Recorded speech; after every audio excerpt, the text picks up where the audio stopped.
오늘의 정치권 이슈를 강희용 한양대 특임교수, 이경수 전 새누리당 부대변인과 짚어보겠습니다. 안녕하세요.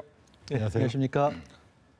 본격적인 대담에 앞서서 조영빈 앵커가 준비한 숫자로 읽는 1번지를 통해서 오늘의 주제 숫자를 만나보고 오겠습니다. 네, 숫자로 읽는 1번지입니다. 오늘의 숫자는 28입니다. 내년도 512조 예산안이 20대 정기국회 마지막 날 본회의 상정 28분 만에 통과됐습니다. 여야 교섭단체가 예산안 수정을 놓고 협상을 벌였지만 결국 합의에 이르지 못했죠. 이에 문희상 의장은 4+1 협의체가 마련한 예산안 수정안을 상정했고 곧바로 표결에 붙여져 통과됐습니다.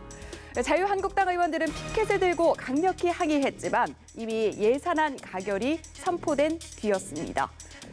본회의가 끝난 후에 한국당 의원들은 국회 로텐더홀에 모였습니다. 예산안을 날치기 통과했다고 강하게 반발하며 밤샘 농성을 진행한 건데요. 새로 출범한 한국당 원내 지도부는 투쟁과 협상을 통해 승리하겠다고 했지만 출발부터 리더십 논란에 휩싸였습니다. 오늘 오전에 열린 더불어민주당 최고위원회의에서 이해찬 대표와 이인영 원내대표는 이제 패스트트랙 법안 통과에 주력하겠다라고 밝혔습니다. 법안이 통과되는 마지막 순간까지 야당과의 합의 가능성을 포기하지 않겠다고도 했는데요. 선거법과 사법개혁안에 대해서 여야의 대치가 계속되고 있어 충돌이 불가피해 보입니다. 오늘은 임시국회 첫날입니다. 사실상 본게임이 시작됐다고 볼 수 있는데요. 살얼음판을 걷고 있는 국회, 앞으로 전국은 어떻게 될까요? 지금까지 숫자로 읽는 1번지였습니다.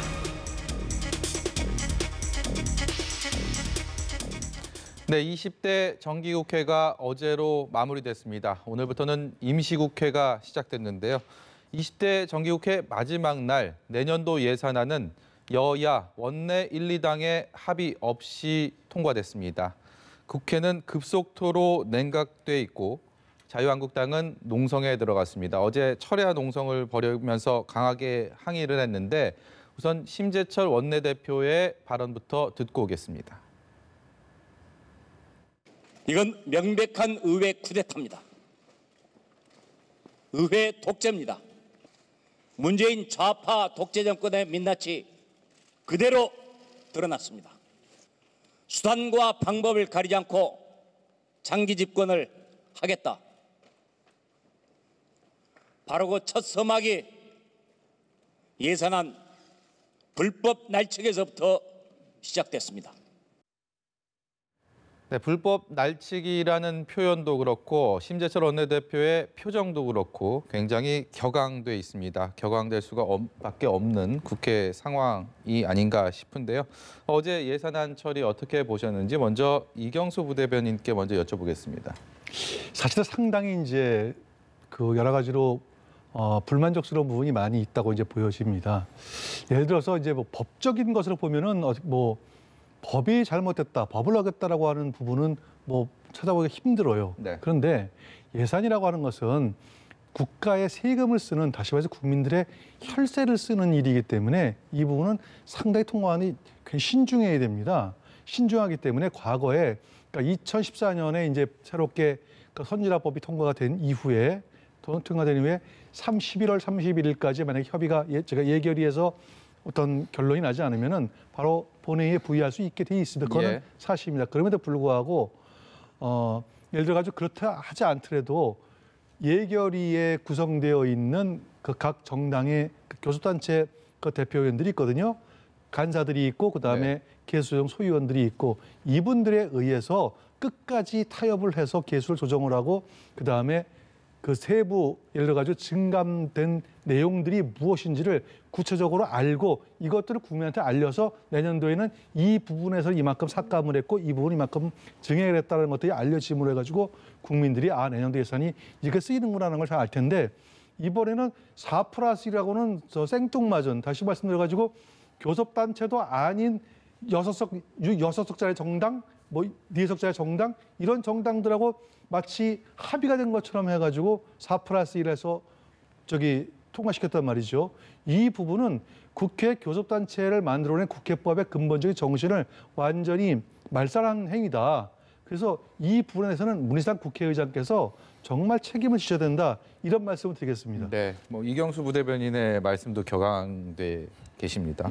국회법 정신을 말살했다라는 말씀하셨는데 여기에 대해서는 어떤 생각 갖고 계십니까? 그렇지 않은 거죠. 그러니까 크게 세 가지 정도로 이제 비판을 하고 있는 것 같아요. 자유한국당 입장에서는 사실 이 얘기를 앞서 드리고 싶은 얘기는 그 김재원 정책위 의장으로 새로 선임된 분이 사실 국회 예결위 위원장 아닙니까? 네. 국회 예산을 책임지셔야 될 분이 사실 이제 자당의 그 원내대표 선거에 끼어들어 가지고 가장 중요한 시기에 사실 예산에 대한 논의, 협상을 방치한 부분이 있습니다. 그 책임을 묻지 않을 수 없고요. 그다음 방금 말씀하셨던 그 부분에 대해서 4+1 협의체가 위법인 것처럼 얘기를 하시는데 그건 지금 국회법을 잘못 알고 계신 거예요. 국회법 95조에 보면 수정동의안을 낼 수가 있는데 일반 법률안 같은 경우에는 30인 이상이 낼 수 있고 그다음에 다만 예산안의 경우에는 50인 이상이 수정 동의안 낼 수 있습니다. 그 이번에 162명이 수정 동의안을 냈기 때문에 네. 국회법상에 아무런 하자가 없는 적법한 행위였고 그것을 마치 교섭단체 건의를 그것으로 인해서 뭐 상처를 받았거나 아니면 거기 건의가 이렇다고 생각을 하게 된다면 그것은 자유한국당이 교섭단체로서 그러면 얼마만큼 성실하게 이번 협상에 임했느냐를 좀 따져볼 일이지 네. 이 국회법상에 나와 있는 다른 의원들의 정당한 권리조차 불법이라고 매도할 수 있는 권한은 아무것도 없는 것이고요. 네. 그다음에 뭐 세금 도둑이란 말 하는데 누구의 돈에서 누구의 것으로 도둑질을 했다는 겁니까? 이거는 이게 자유한국당이 이 세금이 자기 거라고 생각하지 않는 한 네. 그런 표현을 쓸 수 없는 것이죠. 이것은 어쨌든 의원들이 162명 정도가 수정 동의안에 이번 동의안에 참여를 했고 찬성을 했기 때문에 이 부분에 대해서는 그런 표현은 좀 과한 측면이 있다 이렇게 보여지고요. 네, 민주당과 한국당 모두 공이 어떤 이번 협상 과정에 있어서는 좀 아쉬움을 양당 모두 갖고 있는다. 뭐 이런 판단이 들 수밖에 없는 상황인데요. 일단 민주당의 이번 예산안 처리는 최선이었을까? 그리고 한국당의 협상에 임하는 자세는 그 역시 최선이었을까? 이런 질문들이 생깁니다. 이런 의문점이 드는데 여기에 대해서는 어떤 생각 갖고 계십니까? 일단 민주당과 자유한국당 두 정당 간에 최선은 아니죠, 분명히. 왜 최선이 아니냐면은 이번 그 예산안 통과되는 이렇게 그 시나리오를 이렇게 과정을 이렇게 보면은 네. 양당이 불신이 너무 깊은 것 같아요. 예를 들어 자유한국당 입장에서는 이거거든요.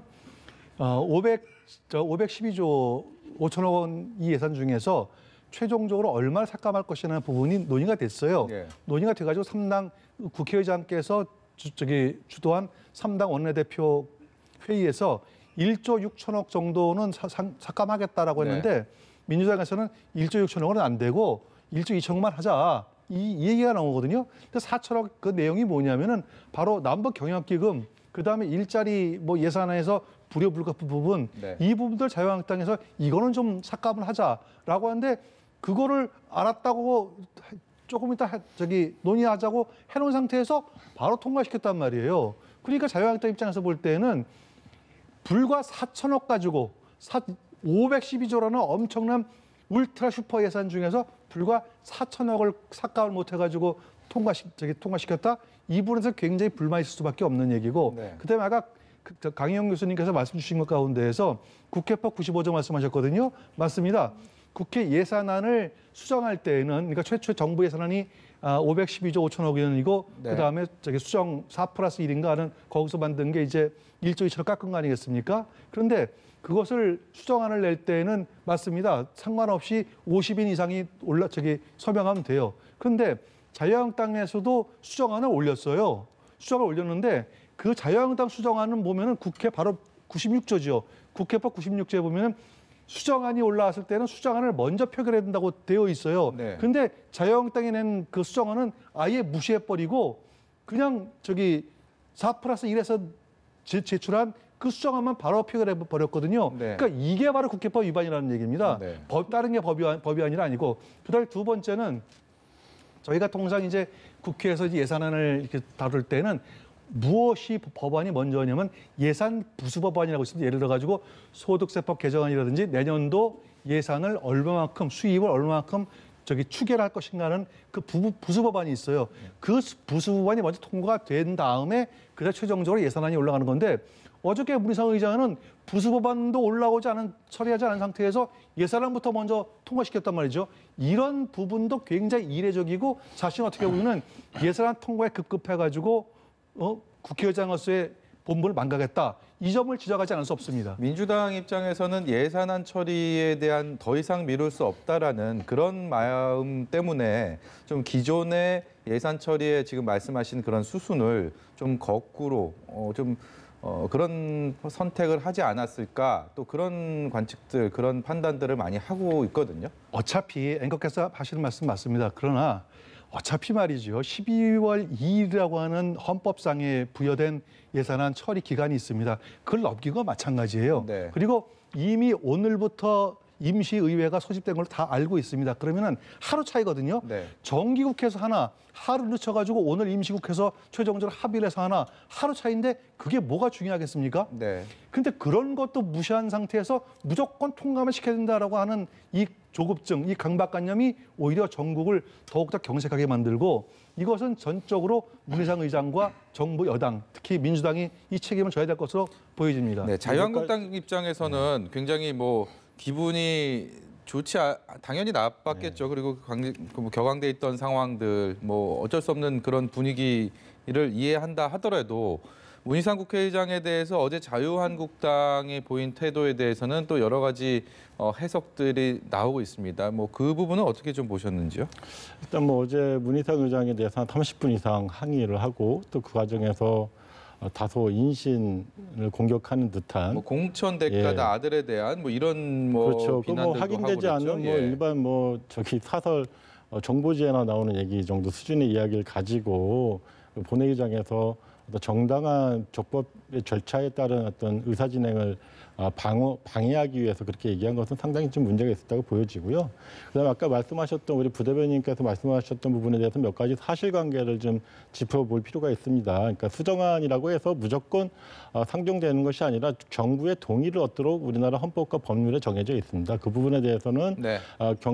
정부에서 나온 그 경제부총리가 이 부분에 대해서 자유한국당에서 제출한 수정안은 부동의한다는 입장을 밝혔기 때문에 잠시만요. 지금 저희가 하단의 속보를 통해서 전해드리고 있는데 청와대가 추미애 법무장관 후보자에 대한 인사청문 요청안을 국회에 제출했다고 합니다. 앞으로 20일 이내에 이제 청문 보고서, 청문회 일정에 대한 것들이 이제 잡히고 그래야 될 텐데 지금 국회 전국이 워낙 또 대치 전국으로 꽁꽁 얼어있기 때문에 저 일정이 예정대로 또 진행이 될지도 앞으로 좀 관심 있게 봐야 될 것 같습니다. 저희가 이 관련 내용은 잠시 후에 다시 또 두 분께 여쭤보도록 하겠습니다.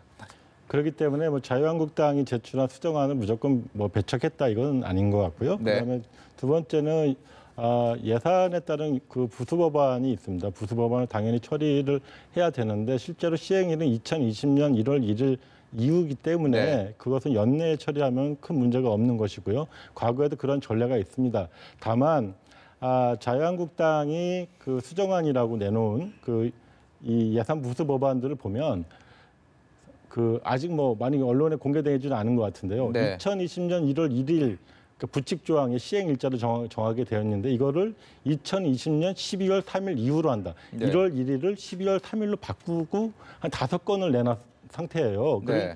그런 입장에서 사실 그거는 명백하게 예산안 처리를 지연시키기 위한 의도가 뚜렷하게 보이는 것이죠. 그런 입장에서 의장으로서는 당연히 예산안 처리가 지금 12월 2일 법정 시한을 넘긴 상태이기 때문에 우선적으로 처리해야 될 필요성을 가졌던 것이고 그 부분에 따라서 예산 부수 법안은 차후하더라도 먼저 예산안에 대해서는 정부도 동의하고 그다음에 50인 이상의 국회의원들이 찬성하고 있는 수정안에 대해서 표결에 붙여서 이번에 통과가 된 것이다 이렇게 보여집니다. 자유한국당에서는 문희상 국회의장에 대한 강한 성토, 불만 외에 홍남기 기재부 장관을 또 탄핵하겠다라고 경고하고 나섰습니다. 이에 대해서 더불어민주당 이인영 원내대표는 또 강하게 반격을 하면서 강한 불만을 드러냈는데요. 이인영 원내대표의 얘기 들어보겠습니다. 2010년 여당이던 한나라당도 새 예산안을 단독 처리한 예가 있습니다. 합의 처리를 못한 것은 거듭 아쉽게 생각하지만 국회법 절차에 따른 정당한 예산안 처리 과정을 날치기라고 먹칠하는 것은 자유한국당이 자기 얼굴에 침뱉기란 점을 분명히 강조해 둡니다. 정상적으로 수정안 작성을 지원한 공직자를 노골적으로 협박하는 것 또한 의원 갑질 행위에 해당합니다. 당장 중지하시기 바랍니다. 민주당은 집권 여당이기 때문에 이 합의 없이 일당과의 합의 없이 처리를 했다라는 게 큰 부담일 수밖에 없을 텐데 그럼에도 불구하고 어제 서둘러 법정 처리 시한이 지난 예산안을 정기국회 마지막 날 처리한 부분을 보면 앞으로 있을 오늘부터도 당장 생길 수 있을 패스트트랙 관련 정국에서 주도권 뺏기지 않겠다 이런 의지가 강하지 않을까라는 생각이 듭니다. 예를 들어가지고 이런 겁니다. 2000금년도 2019년도 예산이죠. 470조 예산이어서 슈퍼 예산이라고 불렀습니다. 네. 전년 대비해서 약 10한 7% 정도가 대폭 증액된 거죠. 그런데 문제는 뭐가 문제냐면은 금년도 이미 이제 언론을 통해서 다 밝혀졌습니다만 금년도 10월 말까지 볼 때 11조 2천억 원이 지금 적자예요. 네. 다시 말해서 세수가 안 거친다는 얘기죠. 그럼 이 세수가 안 거친 부분은 모두 다 빚으로 넘어가는 거거든요. 네. 근데 내년도도 지금 경기 전망이 매우 불투명합니다. 그런데 거기다가 512조라는 또 울트라 슈퍼 예산을 또 받겠단 말이에요. 네. 그러면 대충 전문가들이 추계하기를 내년도 적자는 한 60조 원. 그러다 보면 국가 부채는 800조 원까지 늘어날 것이다라는 이런 전망치가 나오고 있습니다. 예. 그러면은 이렇게 국민들한테 지금 당장은 쓰면 좋겠죠. 포퓰리즘 해가지고 나눠주고 막 쓰면 좋아요. 그런데 이 부담 누가 갖느냐? 바로 20대, 10대 우리 후배들이 그 부담을 다 지게 돼 있어요. 네. 그러면 지금 잘 먹고 그 빚은 다 다음 세대에 물려주자? 이건 굉장히 부도덕할 뿐만으로 기성세대로서 다시 한번 반성해봐야 될 문제라고 보여집니다. 그런 차원에서 예산안 문제만큼은 정말 일당, 이당 그러니까 교섭단체 중심으로 해가지고 정말 심도 있게 논의를 해야 되고 끝까지 최후의 끝까지 다음 세대에게 부담 주지 말아야 된다는 그런 정신을 가지고 심의를 했어야 되는데 그런 것들이 안 되어 있고 그다음에 아까 이인영 원내대표께서 말씀하시는 부분 가운데에서 홍남기 2010년 두 가지 말씀하셨거든요. 2010년도 웬 말씀하셨는데 네, 한나라당의 새 예산 단독 처리했었다. 그 얘기는요. 2014년도에 선진화법이 통과된 이후에는 한 번도 그런 사실이 없어요. 일당 이당 합의 안 된 사실이 없습니다. 네. 그거를 팩트 체크를 한번 꼭 해야 될 필요가 있고 두 번째는 기재부 공무원들이 정상적으로 참여하는 것이 뭐냐면은 그 예산결산특별위원회의 소위원회에서 모두 개수가 조정 다 끝나면은 그 주고받는 내용들을 정리하는 걸 누가 하냐면 기재부 공무원들이 와서 해주게 돼 있습니다. 예.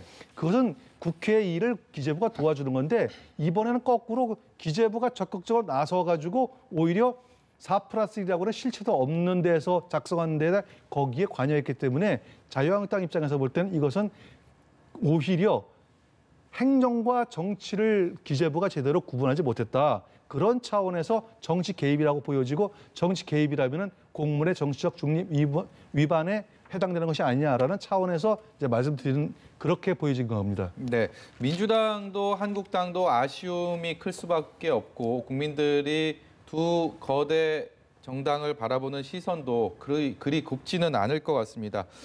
양 당의 어떤 좀 아쉬웠던 그런 문제점들을 제가 두 분께 역으로 여쭤보겠습니다. 민주당 먼저 얘기를 해보자면 민주당은 협상력이 집권당으로서 부족하지 않았나. 어쨌든 간에 일당을 원내 제1야당을 함께 협상 테이블로 데려오지 못한 부분들, 합의 처리 없이 간 부분에 대해서는 저도 그 책임을 묻게 된다면 민주당이 그 책임에서부터 좀 자유롭지 않고 상당히 그 책임이 무거울 수밖에 없는 상황이다라는 생각도 드는데요. 거기에 대해서 어떤 생각 갖고 계십니까? 그런 책임이 있다면 당연히 져야 되고요. 그 책임을 지는 방식이 뭐냐. 결국은 국민들께 적기에 예산안을 통과시켜서 내년도 준비를 할 수 있게 하는 게 최종적으로는 집권 여당의 책임을 지는 방식이 아니겠느냐. 말을 안 듣고 협상장에 안 나오고 끝까지 보이콧을 해왔던 그것이 뭐 하루 이틀 문제가 아니지 않았습니까? 그러니까 지난 1년 내내 사실 그러한 보이콧, 장애투쟁, 뭐 삭발, 단식 투쟁으로 일관해왔던 자유한국당, 제1야당이라는 지위를 갖고 있는 자유한국당이 보여준 모습이 오늘 내일의 어떤 모습으로 뭔가 달라지길 기대를 하는 것은 상당히 어려웠다. 그런 네. 점에서 특히 이번에 신임 원내대표로 선출된 심재철 원내대표와 합의를 해놓고 바로 또 합의가 번복되고 5가지 중에 4가지가 번복됐습니다.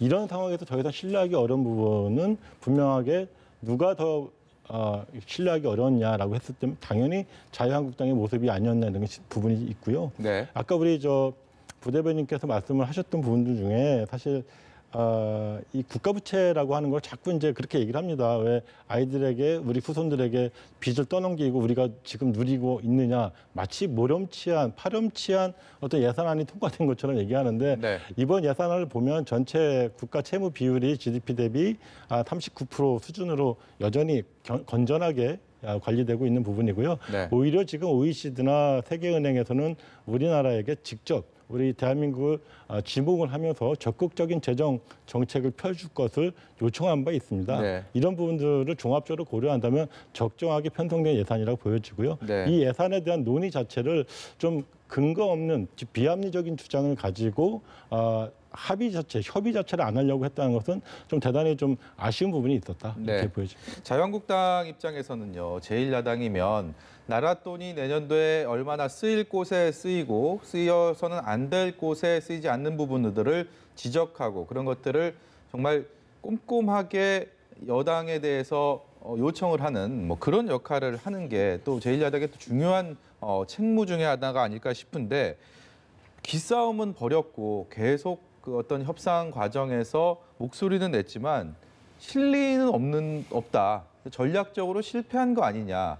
결국은 협의체에도 끝까지 마지막에 들어가지 못했고 여당이 원하는 대로 지금 예산안이 통과돼 버린 상황이라면 여기에 대해서 자유한국당의 잘못, 뭐 부족한 점, 책임은 없을까요? 예를 들어 전쟁에 진 패장이 뭐 입에 100개라도 할 말이 없다, 유구무원이다, 뭐 그런 말씀을 뭐 이렇게 하시겠죠, 지금 심재철 원내대표는. 네. 다만 문희상 의장께서 지금까지 정치권에 알려진 것은 상당한 의회주의자로 알려졌거든요. 더군다나 또 상당히 또 노련하신 분이고 그런 분이 저렇게 순서를 바꿔가면서 진행할 줄은 아마 꿈에도 몰랐을 거예요. 그러니까 물론 당한 거죠. 네. 그러니까 뭐 당한 거에 대해서 할 말이 없으니까 전략 부재다 이런 말씀을 들어도 아마 자유한국당의 원내 지도부는 비판을 받아 충분히 마땅합니다. 그럼에도 불구하고 만약에 이런 식으로 꼼수를 통해 가지고 정부 여당이 이렇게 끌고 간다 그러면은 내년 총선 어떻게 하실 겁니까? 국민들이 바라볼 때 야 정말 정부 여당이 정석대로 이끌고 가지를 못하고 저렇게 꼼수만 부려가지고 한다 그러면 내년 4월 총선에서 의석수 확 바뀌어가지고 자유한국당이 원내 제1당 되면은 네. 그때는 어떻게 할 겁니까? 네. 왜 그런 것도 생각하는지 모르겠어요.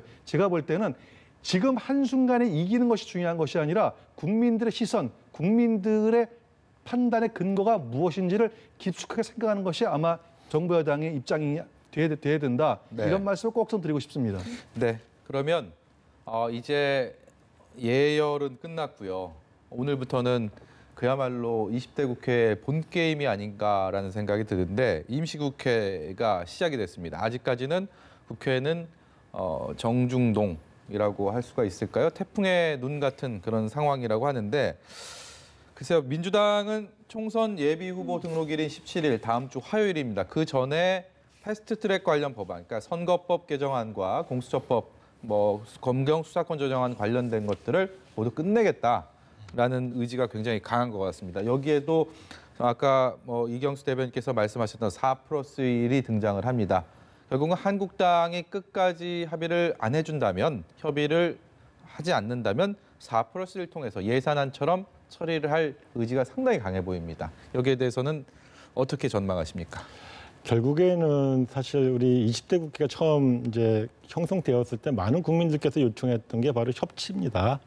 과거에 양당 체제가 좀 느슨해지고 제3당, 제4당이 형성이 됐고 그래서 협치를 요청했고 협치의 공간은 사실 그 주요 골자가 될 수 있는 것은 네. 1당과 2당이었겠죠. 그럼에도 불구하고 2당이었던 지금 제1야당이었던 자유한국당이 이런 협치에 대한 대화와 타협을 사실 지속적으로 거부해 왔고 네. 결국에는 지금 4+1이라고 하는 새로운 형태, 즉 이게 지난 4월 달에 패스트트랙 법안 처음 올라올 때 여야 4당이 합의한 거 아닙니까? 네. 그 원초를 제공한 것이 사실 원초적으로 배제한 게 아니라 그 12월 달에 그러니까 딱 1년 전이죠. 12월 달에 여야 5당 간에 이 패스트트랙에 올라가는 내용을 가지고 논의하기로 합의한 그 여야 5당 간의 원내대표 간의 그 합의문이 작성이 되었고 며칠 만에 깨져버립니다. 나경원 원내대표가 네. 의원총회에서 추인을 받지 못함으로써.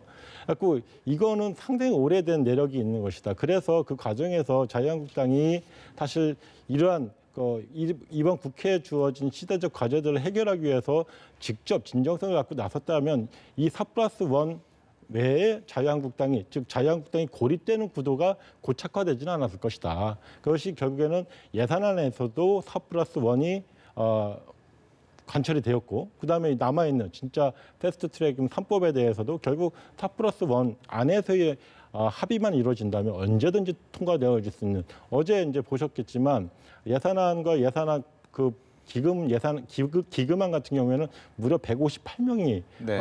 찬성을 던졌단 말이죠. 그러니까 이미 과반을 훨씬 넘는 숫자가 찬성을 하고 있고 지금 이 부분에 4+1이 적어도 이런 거예요. 이분들이 어느 다른 나라에 계신 분들이 아니라 바로 우리나라 국회의원들이고 지역구 국회의원들입니다. 지역구에 가면 국회의원들 왜 일 안 하냐라고 질타를 받기 때문에 네. 나는 4+1에 들어가서 일을 했고 국회에서 예산을 처리했고 법률안을 처리했다라는 얘기를 하고 싶은 겁니다. 네. 그러나 자유한국당은 그걸 못하고 있는 상황인 거죠. 지금 국회에서는 오늘 임시국회 본회의는 취소가 됐고요. 네. 오늘 당초 오후에 2시에 열릴 예정이었지만 취소가 됐고 국회 현장에서 들어온 전원에 의하면 금요일쯤 본회의가 열리지 않을까라는 관측들이 나오고 있습니다. 그렇다면 앞으로 뭐 2, 3일 정도의 이틀 정도의 시간이 있는 셈인데 그 사이에 뭔가 자유한국당과 민주당 사이에 지금의 협상, 대화의 물꼬가 터질 가능성이 있다고 보십니까? 있죠. 있는데요. 그러니까 일단 오늘 이제 최고위에서 더불어민주당은 이인영 원내대표뿐만 아니라 이해찬 대표께서도 협상의 가능성에 대해서 일단 얘기를 했고요. 그다음에 자유한국당은 물론 격앙된 상태였지만 끝까지 투쟁하겠다라고 얘기해놓고 끝까지 투쟁하는 방법에는 협상도 포함된다라고 네. 또 얘기를 했습니다. 그래서 오늘 바로 본회의를 하지 않고 한 이틀간의 여유를 두고 하는 것은 사실상 제1야당과의 협상을 염두에 둔 전략적인 포석이다 이렇게 보여지고요. 네. 지금 이제 자유한국당 선택을 해야 됩니다. 진짜 막 갈 건지 아니면 마지막에 이 중요한 문제에 대해서만큼은 제1야당으로서의 책무를 다할 것인지 네. 두 가지 중에 하나를 선택을 해야 되는 것이고요.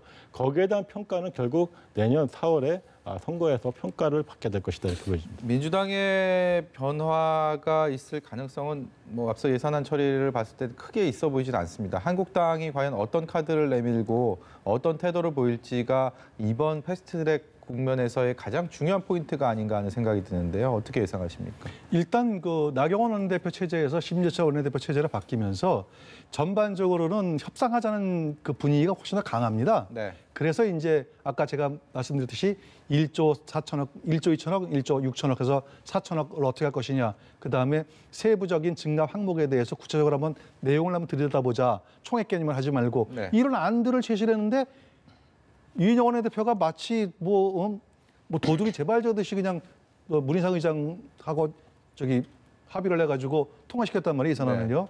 이런 데서 불신이 생기는 거예요. 이럴 때까지 이번도 마찬가지입니다.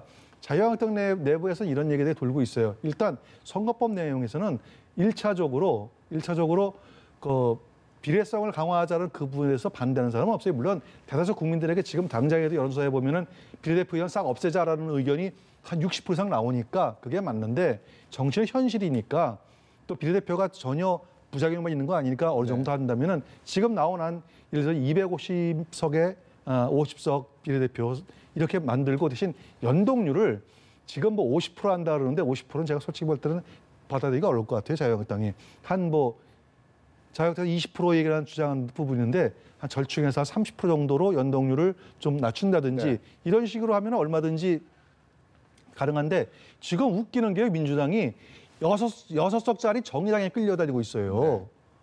여섯 석짜리 정의당을 끌려다니는 120석짜리 민주당 이게 여당 맞습니까? 먼저 민주당은 정의당부터 먼저 어떻게 할 것인가를 그걸 정리하고 자유한국당과 협상에 나서기를 제가 주문하는 거고요. 네. 그다음에 그 공수처법도 그렇습니다. 공수처법도 제가 늘 말씀드렸죠. OECD 국가 중에서 기소권하고 수사권을 동시에 갖고 있는 검찰이 아닌 기구가 단 한 군데도 있느냐? 네. 없어요. 그 말씀은 뭐 워낙 많이 하셔서 그래서 기소권 문제를 어떻게 할 것인가를 민주당의 안을 가지고 나오면은 네. 얼마든지 협상은 이루어진다. 전 이렇게 보여지고 있습니다. 네, 앞서서 저희가 속보 자막을 통해서 전해드렸는데 청와대에서 문재인 대통령이 추미애 법무장관 후보자에 대한 인사청문 요청안을 국회에 제출했습니다. 뭐 통상적인 절차에 따른 뭐 행동인데 문제는 국회 정국이 아까 말씀드린 것처럼 너무 얼어 있다는 부분입니다. 어떻게 작용이 될지 참 궁금합니다. 일단은 이제 오늘 요청안이 제출이 됐으니까 이제 20일 이내에, 네. 그러니까 올해 30일까지 이제 국회는 인사청문회를 열어야 되고요. 또 만약에 그 부분에 대해서 인사청문 보고서가 채택이 안 되면 재송부 기간을 거쳐가지고 또 열흘의 시간이 있지만 보통 통상은 3일에서 5일 정도의 재송부 기간을 한 것으로 간주해서 임명 절차가 완성이 됩니다. 네. 그러나 이제 지금 여러 가지 패스트트랙 법안들이 올라와서 국회 여야 간의 긴장과 대립이 좀 격화된 시점에 사실 이 부분도 중요한 부분이 뭐냐면 법무 분야에 있어서의 어떤 국정 공백이 지금 한 2달 이상은 넘어가고 있다고 네. 하는 부분이고요. 그리고 많은 국민들께서 지금 검찰이 여러 수사를 진행하는 데 있어서 많은 의구심들을 갖고 있는 부분이 있거든요. 네. 그래서 이런 부분에 있어서 조국 장관 이후에 벌어지고 있는 장기간의 어떤 국정 공백들을 조속히 메워줄 것을 요구하고 있기 때문에 여야가 특히 야당이 자유한국당이 이 부분을 가지고 과거에 조국 장관에 대해서 했던 것처럼 과하게 한다거나 무리하게 하기는 상당히 어려울 부분이 있다. 네. 특히 지난번 인사청문회 때 마지막 날 9월 6일 날 검찰이 기소했던 정경심 교수에 대한 표창장 위조건이 지금 법원에서 상당히 어려운 지경에 처해 있지 않습니까? 그 사실상 공소 기각 위기까지 가 있는 상황이기 때문에 네. 무리하고 과잉 수사했다고 하는 점, 그다음에 검찰이 정치에 개입한 거 아니냐는 의혹을 받고 있다는 점까지 종합적으로 고려한다면 이번 청문회만큼은 말 그대로 국민들이 다수가 요구하고 있는 검찰개혁과 사법개혁에 대한 후보자의 비전과 전망을 물어보는 그런 네. 정책 청문회로 자리매김돼야 될 거다 보여집니다. 패스트트랙 법안에 여야가 원만하게 합의 처리를 하느냐 아니면 그렇지 못하느냐가 추미애 법무장관 후보자의 인사청문회에 어느 정도 영향 미칠 거라고 보십니까? 상당한 영향을 저도 미칠 거라고 보여집니다. 일단 이제 그 두 가지 법안 패스트트랙 법에 트랙에 태워져 있는 두 개 이제 두 형태 법안이죠. 네. 두 형태 법안이 원만하게 처리가 되면은 아마 인사청문회도 원만하게 진행이 될 거예요. 그리고 뭐 사실은 뭐 자막에도 나왔지만 의원 불패해가지고 사실은 국회의원 출신이 이제 강요에 임명될 때는 거의 낙마한 경우가 거의 없었거든요. 그렇기 때문에 상당히 이제 기대해 볼 만한데 네. 저는 한 가지 좀 의문스러운 게 뭐냐면은 추미애 의원도 검찰 개혁을 말씀하세요. 네. 검찰이 마치 우리 대한민국에서 가장 부패한 집단이고 몹쓸 집단이 돼서 개혁의 대상이라고 자꾸만 이렇게 강요마다 이렇게 법무장관 후보자마다 말씀하시는데 제가 볼 때 그동안에 검찰 개혁 많이 이루어졌고 가장 핵심은 지금 수사권 조정 문제하고 공수처 문제가 통과가 되면 이건 국회에서 법률적으로 해석할 텐데 뭐를 더 개혁할 건지 네. 그래서 검찰은 나쁜 집단, 법무부는 좋은 집단 이런 식으로 정부 자체를 갖다가 정부 기관 자체를 갖다가 이분법적으로 바라보는 이런 의식을 가지고 과연 올바른 법무행정을 이끌어낼까? 전 개인적으로 좀 의문스럽습니다. 네. 네, 오늘 말씀은 여기까지 듣도록 하겠습니다. 지금까지 강희용 한양대 특임교수, 이경수 전 새누리당 부대변인이었습니다. 고맙습니다. 네.